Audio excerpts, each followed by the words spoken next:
మా ప్రభుత్వం స్పష్టమైన నిర్ణయం తీసుకున్నది, విద్యా కమిషన్ అపాయింట్ చేయాలని. విద్యా కమిషన్ ద్వారా మీ అవసరాలు ఎప్పటికప్పుడు,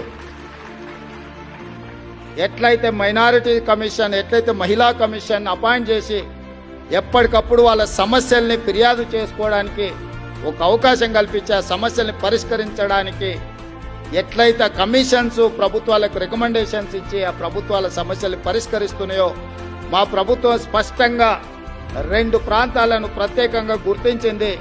1 విద్య, 2 వ్యవసాయం.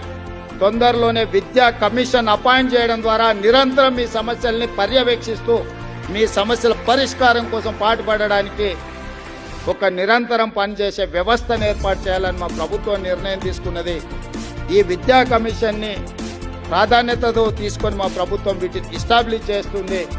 తద్వారా నిరంతరం ప్రభుత్వ పాఠశాలల్ని పర్యవేక్షించే ఒక వ్యవస్థను ఏర్పాటు చేసి ప్రభుత్వ పాఠశాలల్ని పునర్నిర్మించడం ద్వారా ఈ తెలంగాణ సమాజాన్ని మళ్ళీ పునరంకితం చేస్తూ పునర్నిర్మించాలన్న ఆలోచన మా ప్రభుత్వానికి ఉన్నది.